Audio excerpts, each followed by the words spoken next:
My coworker poisoned my coffee every single morning for 6 months, and I only found out when she drunkenly confessed at her wedding reception while I was standing right there holding a glass of champagne. But let me start from the beginning, that I met Rachel Cortez on my first day at Silverman and Associates, a mid-sized marketing firm in downtown Chicago. It was January 2019, freezing cold outside, and I was nervous as hell walking into that glass building in my new suit that I'd bought specifically for this job. Rachel was assigned to show me around, introduce me to people, explain how things worked. She was 29, 3 years older than me, with this perfectly highlighted hair and a smile that seemed genuine. She brought me coffee that first morning. Said she noticed I looked tired and thought I could use the caffeine. I remember thinking how nice that was, how lucky I was to have such a friendly coworker on day one. The job itself was exactly what I needed. I'd been unemployed for 4 months after my previous company downsized, burning through my savings, watching my confidence erode with every rejected application. Silverman and Associates offered me a position as a junior account manager with decent pay, benefits, and room for growth. My boss was a woman named Jennifer Park, early 40s, sharp as a knife, the kind of person who expected excellence, but rewarded it appropriately. The team was small, just 6 of us handling various client accounts, which meant everyone's work was visible and important. Rachel and I clicked immediately. At least I thought we did. We'd have lunch together most days, usually at this little Vietnamese place 2 blocks over that made incredible pho. We'd complain about difficult clients, share stories about our weekends, talk about our goals and dreams. She told me about her boyfriend Marcus, how they'd been together for 4 years, how she was waiting for him to propose. I told her about my student loans, my tiny apartment, my cat named Professor Whiskers, who is an absolute menace. Normal coworker friendship stuff. Nothing that would make you think one person was slowly poisoning the other. The coffee thing became our routine. Every morning, Rachel would stop by my desk around 9:15 a.m. with 2 cups from the coffee shop downstairs. One for her, one for me. She knew my order, medium latte, 2 pumps vanilla, extra hot. It was thoughtful. It was kind. It made the mornings easier, having that little ritual, that moment of connection before diving into emails and client calls and deadlines. I insisted on paying her back, Venmo-ing her money for the coffee, but she'd always refuse the first few times before eventually accepting. See, she'd say with a laugh, "I'm not completely selfless." Around week 3, I started feeling off. Nothing dramatic, just persistent low-level symptoms that I attributed to stress and adjusting to a new job. Mild nausea, especially in the afternoons. Headaches that would bloom behind my eyes and last for hours. Fatigue that coffee didn't quite fix. Occasional dizziness when I stood up too fast. I figured it was my body adjusting to the new schedule, the commute, the pressure of proving myself in a new position. I was 26 and healthy. It didn't occur to me that something might be actually wrong. By month 2, the symptoms intensified. I was nauseous almost every afternoon, sometimes bad enough that I'd have to excuse myself to the bathroom. The headaches became more frequent and severe. I started having trouble concentrating, losing my train of thought mid-sentence during client calls. My hands would shake sometimes. I'd get heart palpitations, this weird fluttering sensation in my chest that would last for minutes. I went to my doctor, who ran basic blood tests. Everything came back normal. She suggested anxiety, maybe some therapy, perhaps meditation. I started taking the anti-anxiety medication she prescribed, but it didn't help much. Work became harder. I was making small mistakes, forgetting to follow up on emails, missing details and reports. Nothing catastrophic, but enough that Jennifer noticed. She pulled me aside one afternoon in March, asked if everything was okay at home, if I needed some time off to deal with personal issues. I told her I was fine, just adjusting, promised I'd do better. She looked skeptical but nodded. She said my work had been good at the start but had declined recently, and she needed to see improvement. I went home that night and cried, terrified I was about to lose this job I'd worked so hard to get. Rachel was sympathetic. She listened to me vent over lunch, offered advice, told me everyone goes through rough patches when starting a new job. She suggested I might be pushing myself too hard, that I should take it easier, maybe use some sick days. Looking back now, I can see how calculated it all was. How she positioned herself as my ally while actively making me sick. How she expressed concern while literally poisoning me every single morning. The audacity of it still takes my breath away. The symptoms continued. I started keeping a journal of how I felt each day, thinking maybe there was a pattern I could identify. Monday, nauseous, headache, dizzy. Tuesday, nauseous, exhausted, heart racing. Wednesday, nauseous, headache, shaking hands. Thursday, same. Friday, same. Weekend, felt slightly better. Monday, symptoms returned. I couldn't figure it out. Nothing seemed to trigger it. It just was. This constant low-level suffering that was slowly destroying my ability to function. Around month 3, I noticed something weird. On the rare mornings when Rachel was out sick or running late and couldn't bring coffee, I'd feel marginally better that day. Not great, but better. Less nauseous. Fewer headaches. I didn't connect the dots. How could I? Who suspects their friend of poisoning them? That's movie villain stuff, not real life. So I dismissed the observation as coincidence, as my anxious brain looking for patterns where none existed. My relationship suffered. I'd been dating a guy named Tom for about 8 months when I started this job. He was patient at first with my health issues, my constant exhaustion, my inability to keep plans because I felt too sick. But as months passed and I didn't get better, he got frustrated. He said I was always tired, always complaining, never fun anymore. We fought more. He suggested maybe it was all in my head, that I was being dramatic. We broke up in early April. I was too exhausted to fight for the relationship. Part of me was relieved I didn't have to explain anymore why I felt terrible all the time. Rachel was there through the breakup. Brought me ice cream, let me cry on her shoulder, told me Tom was an idiot who didn't deserve me. She said any man who couldn't support his girlfriend through health issues wasn't worth keeping. I agreed. I thought she was such a good friend. The best friend I'd made in Chicago since moving here 2 years ago. I trusted her completely. That trust was a weapon she wielded against me every single day. Work continued to be a struggle. I was trying so hard, staying late to compensate for my reduced productivity, double-checking everything, but I was fighting against invisible poison coursing through my body. Jennifer had another talk with me in May. She said my performance wasn't improving, that she was concerned, that if things didn't change, soon she'd have to consider whether this position was the right fit. I begged for more time. She gave me until the end of June to show significant improvement that I went back to the doctor. Saw a specialist this time. More blood tests, an ultrasound and endoscopy. They found nothing. The gastroenterologist said maybe it was IBS, prescribed some medication that didn't help. The neurologist said the headaches might be migraines, gave me a different medication that made me drowsy, but didn't stop the pain. Nobody could figure out what was wrong with me. I started to wonder if maybe it really was all in my head, if I was having some kind of psychosomatic response to job stress. Meanwhile, Rachel got engaged. Marcus finally proposed in early May, this elaborate thing at Navy Pier with fireworks and photographers and the whole deal. She showed everyone the ring, princess cut diamond, probably cost 3 months of his salary. She was ecstatic, planning immediately, talking about venues and dresses and color schemes. She asked me to be a bridesmaid, said I was one of her closest friends, that she couldn't imagine her special day without me. I was honored. I said yes. I bought the bridesmaid's dress she selected, a dusty rose chiffon thing that cost $250. I went to the bridal shower, helped plan the bachelorette party, participated in all the pre-wedding festivities even though I felt like death most of the time. June arrived and my performance review was approaching. I was terrified. Despite my best efforts, I was still making mistakes, still struggling to keep up. I knew Jennifer was losing patience. I could see it in how she looked at me, this disappointment mixed with frustration. I started secretly applying to other jobs, preparing for the possibility that I'd be fired. The stress made my symptoms worse. Or maybe Rachel was increasing the dosage. I'll never know. Then something weird happened. Rachel went on vacation for 2 weeks in mid-June. She and Marcus took a trip to Greece before the wedding. 2 full weeks without her. 2 full weeks without her coffee deliveries.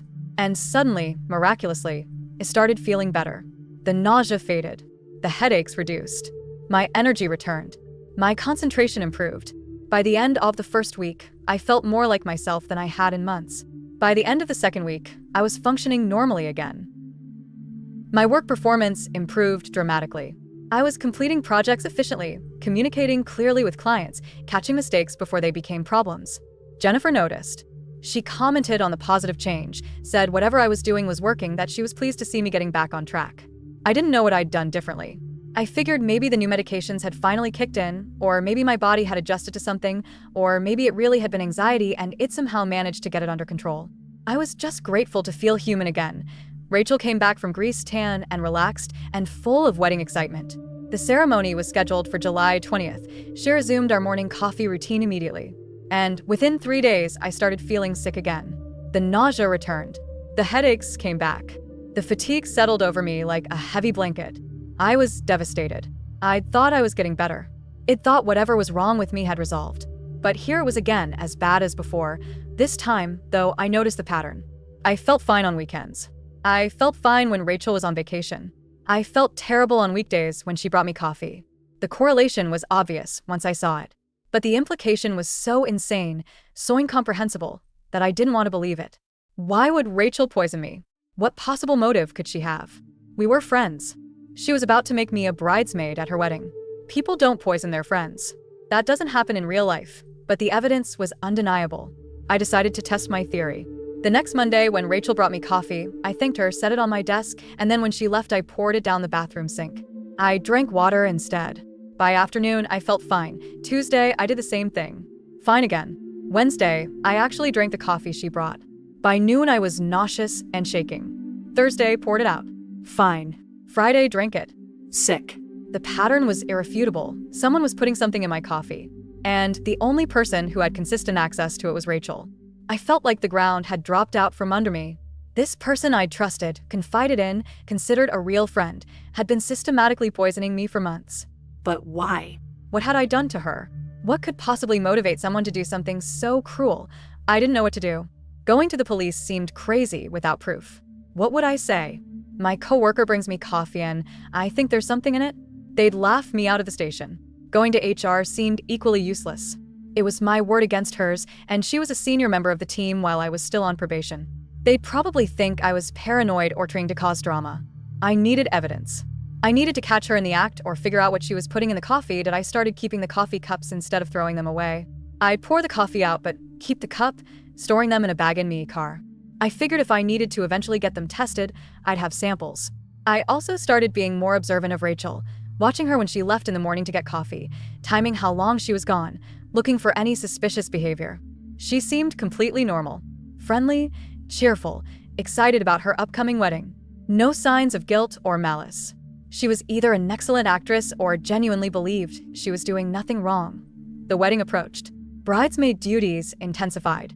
There was a final dress fitting, a rehearsal dinner, last-minute planning sessions. I participated in all of it while secretly knowing that the bride-to-be had been poisoning me. It was surreal. Smiling for photos while wanting to scream. Toasting her happiness while wondering what I'd done to make her hate me enough to do this. It hot about confronting her, about backing out of the wedding, about exposing her publicly.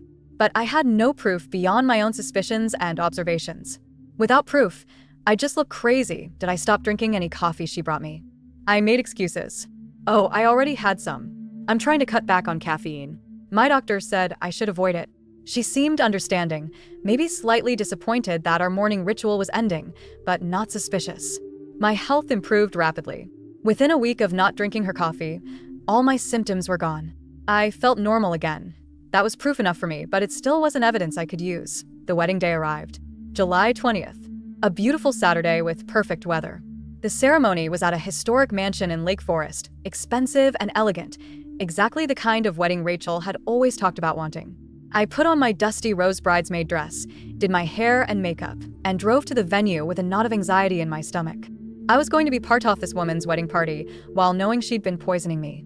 The cognitive dissonance was overwhelming. The ceremony was lovely. Rachel looked beautiful in her dress. Marcus looked handsome in his tux. They exchanged vows that made people cry. I stood up there with the other bridesmaids, holding my bouquet, smiling on cue, playing my role. Part of me wanted to object when the officiant asked if anyone had reason these two should not be wed. But I didn't. I stayed silent. This wasn't the time or place.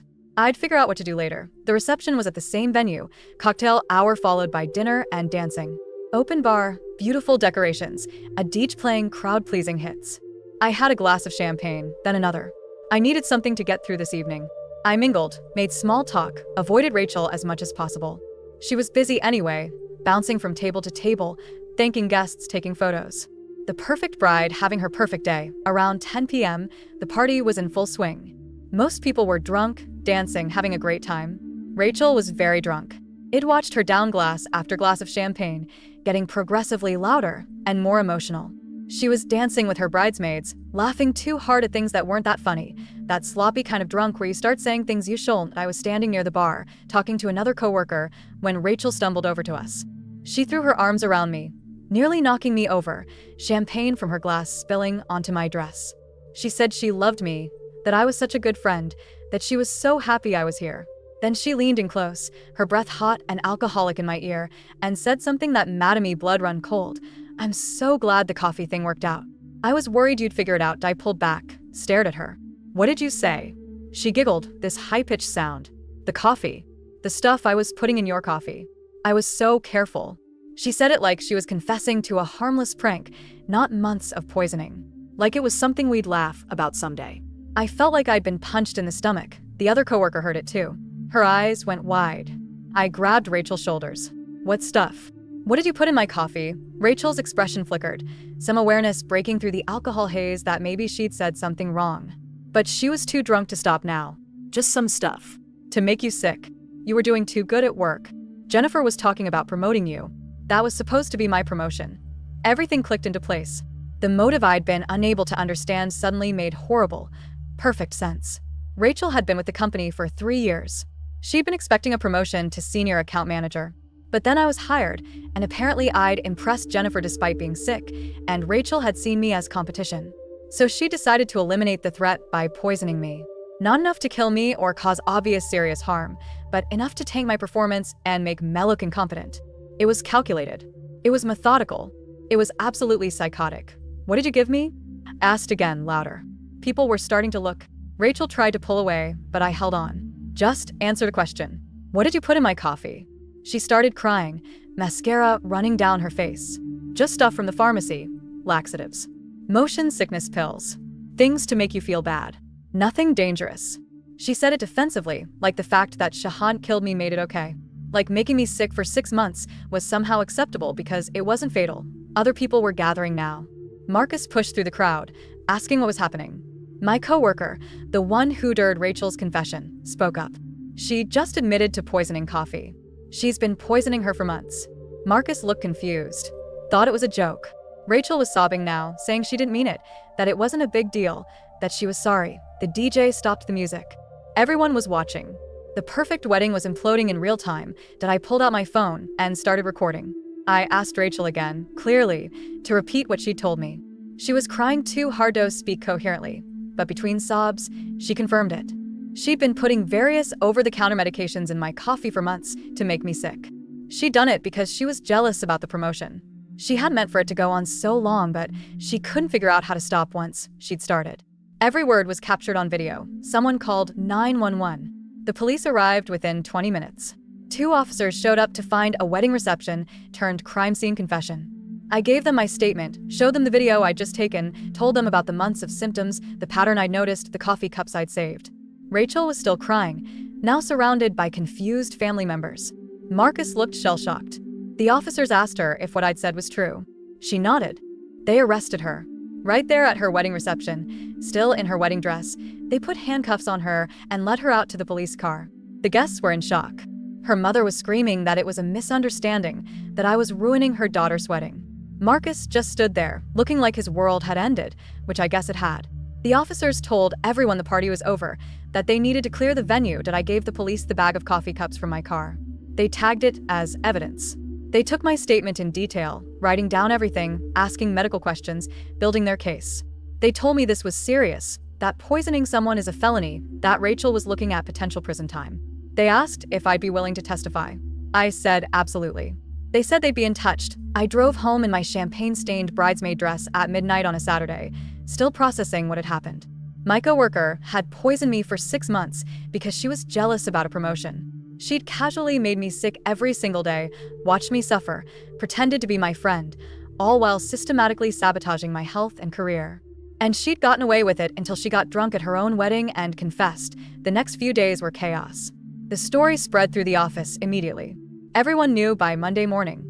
Jennifer called me into her office, apologized profusely, said if she'd had any idea, she would have intervened immediately. She said my performance struggles made sense now in retrospect, that she felt terrible for doubting me. She said the company would support me fully, including covering any medical expenses related to figuring out what Rachel had given me. That I went to the doctor with the police report and the list of substances Rachel had admitted to using. Laxatives, motion sickness pills, possibly others. The doctor was horrified. She said taking those substances daily for months could have caused serious damage. She ordered more tests, more blood work. Everything came back showing I was okay now, no permanent damage. Viewed it had been a serious risk. She documented everything for the legal case. Rachel was charged with felony poisoning and assault. Her lawyer tried to argue it was a prank gone wrong, that she hadn't meant to cause real harm. But the prosecutor had my medical records, my testimony, the video confession, and the physical evidence of the coffee cups. The case was airtight. Rachel eventually took a plea deal. She pled guilty to aggravated assault and got 3 years in prison plus 5 years probation. She also had to pay restitution for my medical bills and lost wages. The marriage was annulled. Marcus filed for it within a month. I don't blame him. Imagine finding out on your wedding night that your new wife is a convicted felon who poisoned her coworker out of jealousy. That's not something you come back from. Last I heard, he moved to another state, changed his social media accounts, completely started over. Can't blame him for that either. Work was weird for a while. Everyone treated me differently, with this mixture of pity and fascination. I was the girl who'd been poisoned by her coworker. Some people asked intrusive questions. Others avoided me entirely, probably unsure what to say. Jennifer gave me the promotion that Rachel had wanted, the one that had started this whole nightmare. Senior account manager, raise included. It felt both vindicating and hollow. I'd earned it, but at what cost? I started therapy. Not just because of what Rachel did, but to process all of it. The violation of trust, the months of suffering, the fact that someone I'd considered a friend had hurt me deliberately and repeatedly. My therapist said it was a form of intimate violence, that betrayal from someone close is particularly traumatic. We worked through a lot of trust issues. How do you trust people after something like that? How do you accept help or kindness without suspecting ulterior motives? The coffee thing took a while to get over. I couldn't drink coffee for months without feeling anxious. Even now, years later, I only drink coffee I make myself or watch being made. I don't accept drinks from coworkers. I don't let things out of my sight. It's exhausting being that vigilant, but the alternative is being vulnerable again, and I can't go through that twice. Rachel served her 3 years. She got out in 2023, moved back in with her parents, worked some low-level job where they dire a convicted felon. I know because I kept tabs on her through the legal system. I wanted to know when she was out, wanted to be prepared in case she tried to contact me or retaliate. She never did. Maybe prison changed her. Maybe she was just smart enough to know that any contact would violate her probation. Either way, we never spoke again after that night at her wedding. The story made local news. Woman poisons coworker for months over promotion jealousy, confesses at wedding. It was too bizarre not to be newsworthy. My name was kept private since I was the victim, but Rachel's name was public. She got dragged in social media, became a cautionary tale, a meme for a while. Bridezilla poisoner. Wedding confession gone wrong. People made jokes. For her, it was public humiliation on top of criminal conviction. For me, it was just another violation my trauma turned into entertainment. Some good came from it eventually. I became an advocate for workplace safety and mental health awareness. I did some speaking engagements about recognizing warning signs, about trusting your instincts when something feels wrong, about the importance of documenting symptoms and seeking help. If my story could help someone else identify that they were being harmed before it went on for 6 months, then maybe something positive came from the nightmare that I also learned a lot about poisons and toxicology. After everything happened, I researched what Rachel had given me. Laxatives, taken daily, can cause dependency, electrolyte imbalances, and damage to the digestive system. Motion sickness pills in high doses cause drowsiness, confusion, and can affect heart rhythm. Mixed together, taken repeatedly, the combination explained Almi's symptoms perfectly. It was a miracle I didn't suffer permanent damage. The doctor said a few more months, and I might have developed serious complications. Jennifer and I developed a better relationship after everything came out. She felt guilty for doubting me, for not recognizing I was being poisoned under her nose. She became protective, checking in regularly, making sure I was okay. When I eventually left Silverman and Associates for a better opportunity, she wrote me a glowing recommendation letter. She said I was the strongest person she'd ever worked with, surviving what I'd survived and still excelling at my job. It meant a lot. The lawsuit came later. I sued both Rachel personally and Silverman and Associates for failing to provide a safe work environment. The company settled quickly, probably to avoid the publicity of a trial. 6 figures NDA attached. I can't say the exact amount, but it was enough to pay off my student loans, move to a better apartment, and have a substantial emergency fund. Rachel's portion of the judgment will probably never be fully collected. She has nothing. But the principle mattered. Tom, my ex-boyfriend, reached out after the news broke. He apologized for not believing me, for saying it was all in my head, for abandoning me when I needed support. He said if he'd known what was happening, he'd have been there. I appreciated the apology, but I didn't get back together with him. Some things you can't undo. He showed me who he was when things got hard, and I believed him that I met someone new eventually. David, a graphic designer who was patient with my trust issues, who understood why I had weird boundaries around food and drinks, who never made me feel crazy for being cautious. We took things slow. He met me where he was. 3 years after the Rachel incident, we got married. Small ceremony, just close family and a few friends. No bridesmaids and drama. Just people who genuinely cared about us. It was perfect. Sometimes I think about Rachel. Wonder if she's sorry. Wonder if she understands the full extent of what she did to me. Those 6 months of poisoning affected me for years afterward. The physical symptoms eventually resolved, but the psychological impact lingered. The violation of trust, the gaslighting, the betrayal. You don't just get over that. You learn to live with it, to build walls to protect yourself, to be more careful. But you're never quite the same person you were before. The promotion she poisoned me over? I excelled in it. Within 2 years, I was promoted again to director level. Within 4 years, I was recruited by a Fortune 500 company for a VP position. I built the career she tried to destroy. Every success felt like justice, like proof that her attempt to sabotage me had failed. She gave up 3 years of her life, her career, her marriage, her reputation, all to stop me from getting a promotion I was qualified for. And all she accomplished was delaying me by a few months. That's what I think about when the anger resurfaces. She lost everything. Her freedom, her career, her marriage, her reputation, her future. She became a convicted felon, a social pariah, a cautionary tale. She destroyed her own life trying to destroy mine, and I survived. I thrived. I won. Not because I did anything special, but because I kept going. Because I documented my symptoms, trusted my instincts, gathered evidence, and when the truth finally came out, I made sure there were consequences. The coffee cups I saved, the ones that seemed paranoid to keep at the time, turned out to be crucial evidence. The police lab tested them and found residue of diphenhydramine, senicides, and other compounds. Physical proof that Rachel had been putting substances in my drinks. Without those cups, it might have been my word against hers. Even with the video confession, the confession could have been argued as drunk rambling. But the physical evidence was irrefutable. I still have the video of her confession. It's backed up in multiple places.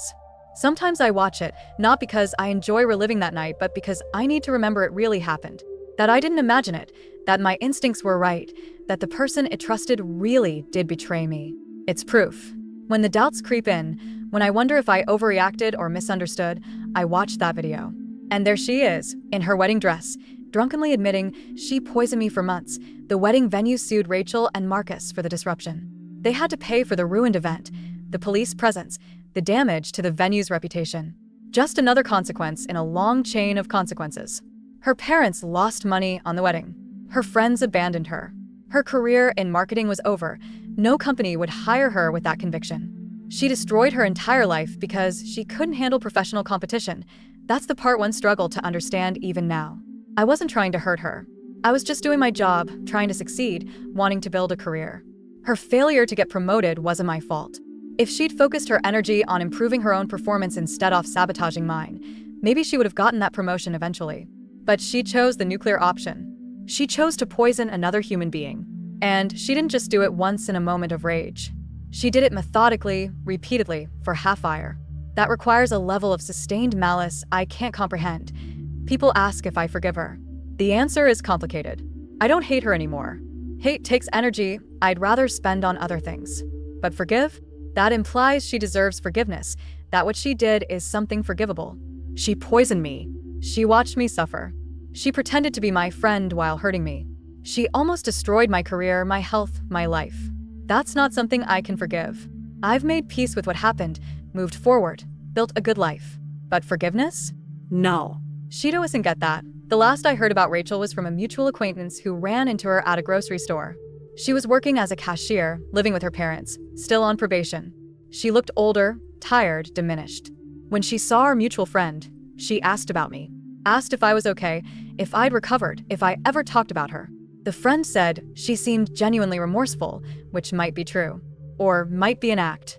Either way, it doesn't change what she did. Remorse after you've been caught and punished is easy. The time for remorse was any point during those 6 months when she could have stopped poisoning me. My health fully recovered, thankfully. The doctor's follow-ups over the years have shown no lasting physical damage. I'm lucky. It could have been so much worse. She could have given me something more dangerous. She could have caused permanent organ damage. She could have killed me, intentionally or accidentally, through drug interactions. The fact that I'm physically okay doesn't minimize what she did, but I'm grateful.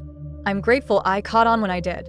I'm grateful I stopped drinking the coffee when I did a few more months, and who knows what would have happened. The story still comes up sometimes. Someone will recognize my name from the news stories, put together who I am. Or I'll meet someone from that era of my life who remembers.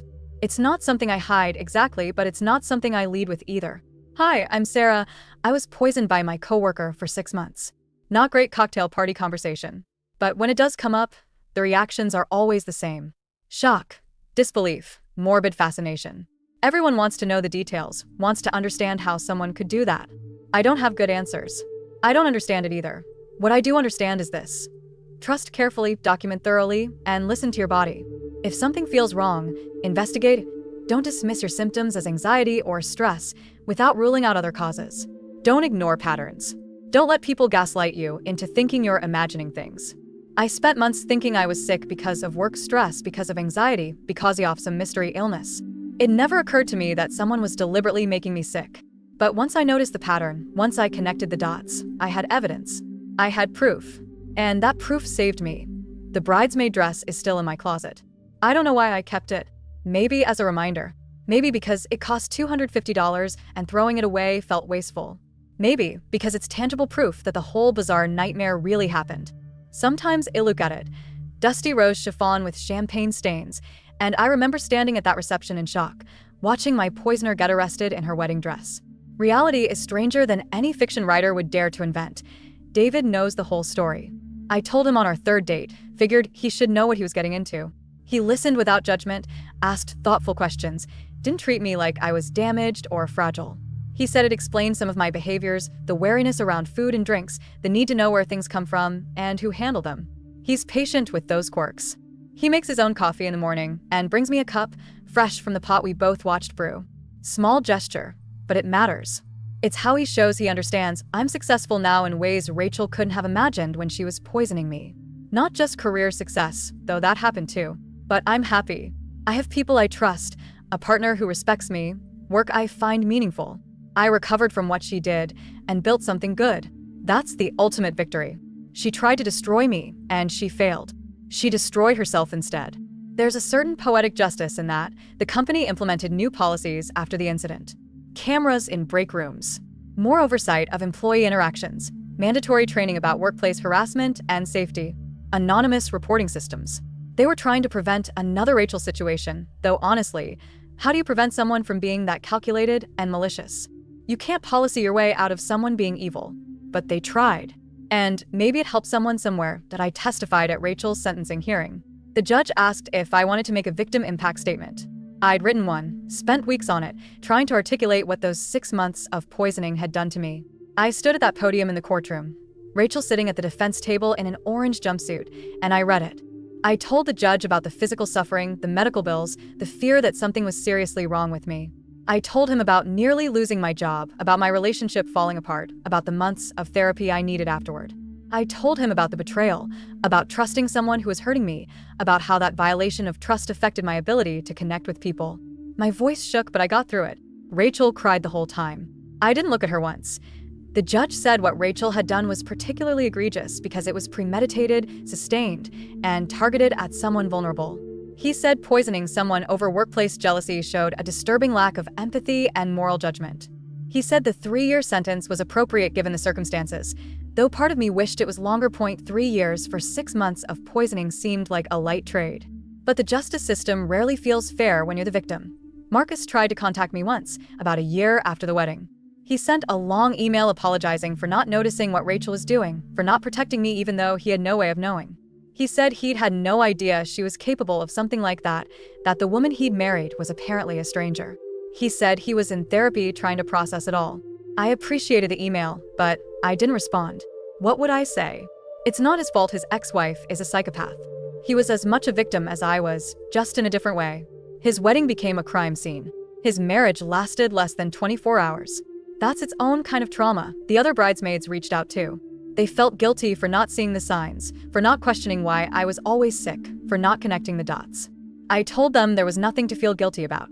Rachel had fooled everyone. She'd been careful, calculated, playing the role of concerned friend so perfectly that nobody suspected. That's what makes someone like her dangerous. They don't look like villains. They look like your coworker, your friend, someone you trust with your coffee order and your secrets. My family was horrified when they found out. I hadn't told them much when it was happening, just that I was dealing with some health issues and work stress. After the arrest, I had to call my mom and explain the whole story. She wanted to fly to Chicago immediately, wanted to take care of me, wanted to confront Rachel herself. I talked her down. It was over by then. Rachel was in custody. I was safe. But my mom still brings it up sometimes, says she should have known something was wrong, should have pushed harder when I said I was fine. Mothers always find a way to blame themselves. The experience changed how I navigate the workplace. I'm more guarded now, slower to trust, more observant of people's motives. Is that coworker being friendly, or do they want something? Is that compliment genuine or manipulative? Is that offer to help sincere or strategic? It's exhausting analyzing every interaction, but I can't seem to stop. Rachel taught me that people can't smile at you while destroying you. That's a lesson you don't forget. I did eventually make real friends at work, though it took time. People who proved themselves trustworthy through consistent actions over months and years.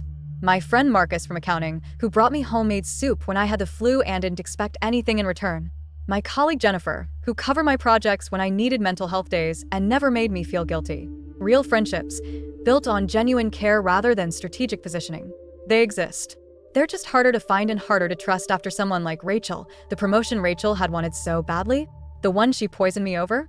It ended up being a lot of work and stress for a modest pay increase. Within a year, I realized it wasn't what I actually wanted long-term.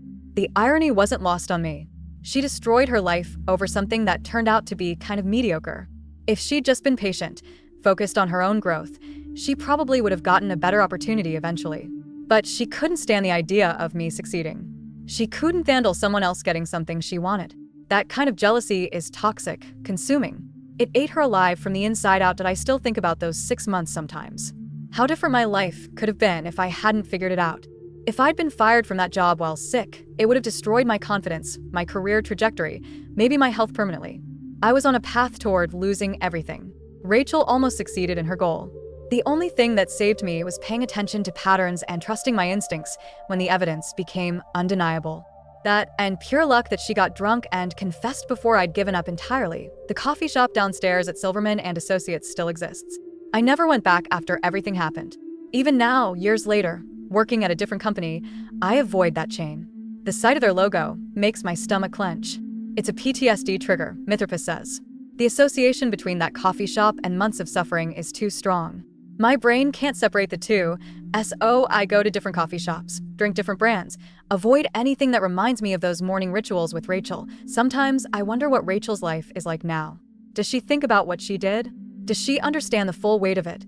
Or does she still minimize it, tell herself it wasn't that bad, that she didn't mean real harm? Abusers are good at rewriting history and making themselves the victim in their own narratives. Maybe she tells people she made a mistake, that she was under stress, that I overreacted. Maybe she's learned nothing. Or maybe prison changed her, forced her to confront what she'd done, made her genuinely remorseful. I'll never know. We'll never have that conversation. I don't want to know her version of events. I lived the truth. That's enough. The scar tissue remains. Not physical scars, but psychological ones. The wariness, the trust issues, the hypervigilance around food and drinks, the way I analyze people's motives obsessively, the nightmares I still have occasionally where I'm sick again and can't figure out why. Trauma changes your brain chemistry, your neural pathways, your automatic responses. You can heal, you can move forward, but you carry it with you. It becomes part of who you are, but I refuse to let it define me. I'm not just the woman who was poisoned by her coworker. I'm also the woman who survived it, who figured it out, who got justice, who built a career and a life and found happiness again. I'm the woman who turned trauma into advocacy, who helps others navigate workplace abuse, who speaks up about the things most people want to ignore. That's the identity I choose. Not victim, survivor, fighter, someone who refused to be destroyed. David proposed last year, on a quiet evening at home. No fireworks or photographers or elaborate plans. Just us, on our couch, with our cat purring between us. He said he loved me, all of me, including the parts that were scared and scarred and suspicious. He said he wanted to build a life together, to be my safe person, to earn my trust every single day. I said yes. We got married 3 months later in a small ceremony that was everything Rachel's wedding wasn't. Intimate, genuine, full of people who actually cared about us. No drama, no confessions, no arrests. Just love and commitment and hope for the future. We talk about having kids someday. The idea terrifies me a little. Not because of Rachel specifically, but because becoming a parent means making yourself vulnerable in new ways. Trusting others to care for your child. Sending them into a world where people like Rachel exist. But David is patient with my fears.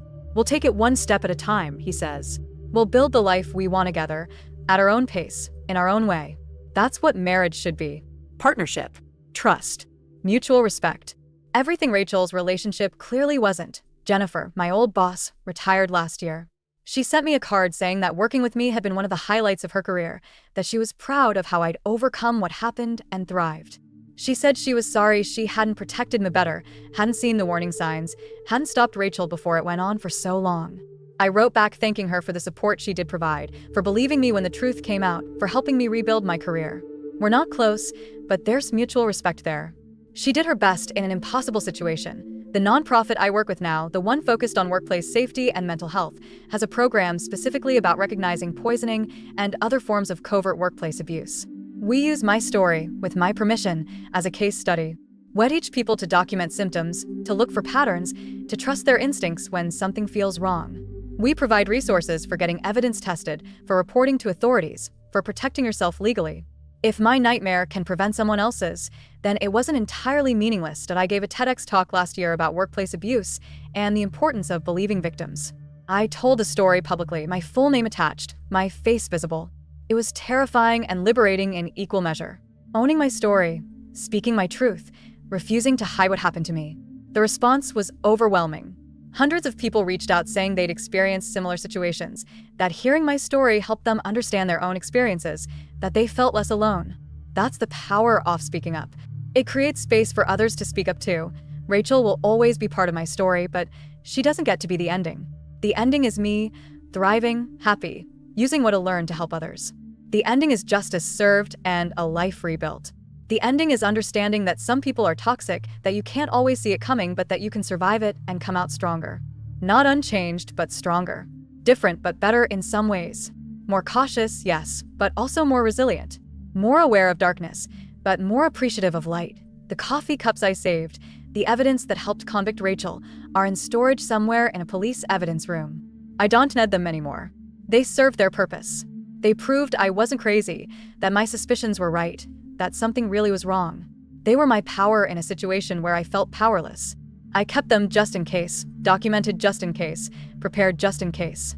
And when the moment came, when Rachel drunkenly confessed and I needed proof to back up the confession, I had it. Preparation met opportunity. That's how you survive situations like this. If I could go back and tell my younger self anything, it would be this. Trust yourself. When your body is telling you something is wrong, listen. When a pattern emerges, investigate. When someone's actions don't match their words, believe the actions. Document everything. Save evidence. Protect yourself because no one else will. And know that surviving something like this doesn't make you broken. It makes you someone who refused to break. I'm 32 now. 6 years past that nightmare wedding reception where everything came to light. 6 years of therapy and healing and rebuilding. 6 years of learning to trust again, slowly, carefully, with boundaries and self-protection in place. 6 years of career growth, relationship building, and personal development. Rachel is out of prison now, somewhere, living whatever life a convicted felon poisoner gets to live. And I'm here, happy, successful, married to someone who treats me well, working a job I love, helping others avoid what I went through. She tried to destroy me, and she failed. That's the story. That's the victory. Not that I'm unchanged, not that I'm unaffected, but that I survived and thrived anyway. She lost everything trying to keep me down. I kept going and built something beautiful. In the end, that's the only revenge that matters. Living well, being happy, refusing to let someone else's cruelty define your life. The wedding that ended in an arrest is now just a bizarre chapter in my life story. The bridesmaid dress is still in my closet, a strange artifact from a strange time. Sometimes I think about donating it, but something stops me. Maybe I need the reminder that it really happened, that I didn't imagine the whole impossible nightmare. Or maybe I just haven't gotten around to cleaning out that closet. Either way, it stays. A ghost of a past I survived, and my coffee order is different now. I switch to tea mostly, but when I do drink coffee, it's a different flavor, different preparation, deliberately changed from what Rachel used to bring me. Small act of reclamation. I'm taking back something she stole from me, rewriting the association. It's working slowly. Coffee doesn't make me anxious anymore, not always. Progress isn't linear, but it's real. I saw Rachel once after her release, by accident, at a Target about 30 miles from where I live. We made eye contact across the home goods aisle. She looked like she wanted to say something, maybe apologize, maybe explain. I turned and walked away. There's nothing she could say that I need to hear. No apology that would change what she did. No explanation that would make it make sense. Some people are just damaged in ways that make them dangerous. She's one of them, and I don't owe her forgiveness or closure or anything else. I owe myself peace. Walking away gave me that. The statute of limitations on my trauma doesn't exist. I'll carry this forever. But I'll also carry the strength I found in surviving it. The knowledge that I can endure terrible things and still build a good life. The understanding that documentation and evidence and trusting yourself can save you. The certainty that speaking up, even when it's hard, even when no one wants to hear it, is worth it. Those lessons are valuable. Painfully earned, but valuable. To anyone reading this who's going through something similar, who suspects they're being harmed but can't prove it, who feels gaslit and confused and sick without explanation, trust yourself. Document everything. Get help. Don't suffer in silence, thinking you're imagining things. You deserve safety. You deserve health. You deserve work environments where people don't poison you out of jealousy. It sounds obvious, but when you're in it, when someone you trust is hurting you, it's not obvious at all. So I'll say it clearly. You're not crazy. Trust your instincts. Gather evidence. Protect yourself. And know that on the other side of survival, there's life. Good life. Happy life. Life where you're careful but not broken, where you're cautious but not destroyed, where you remember but you're not trapped. Rachel tried to trap me in sickness and failure. It broke free. So can anyone else in similar situations? The door is always there. You just have to be brave enough, angry enough, or desperate enough to walk through it. That's my story. The woman who was poisoned by her coworker for 6 months and only found out at her coworker's wedding. The woman who survived it, got justice, and rebuilt. The woman who turned trauma into advocacy and pain into purpose. That's who I am now. Not in spite of what Rachel did, not because of what Rachel did, but beyond what Rachel did. She's a footnote in me life story. An ugly chapter, but not the ending. Never the ending. The ending is me, 6 years later, happy and whole, writing this as a testament to survival. As proof that people like Rachel Dontwin in the end, they destroy themselves while their victims go on to live beautiful lives. That's justice. That's victory. That's everything.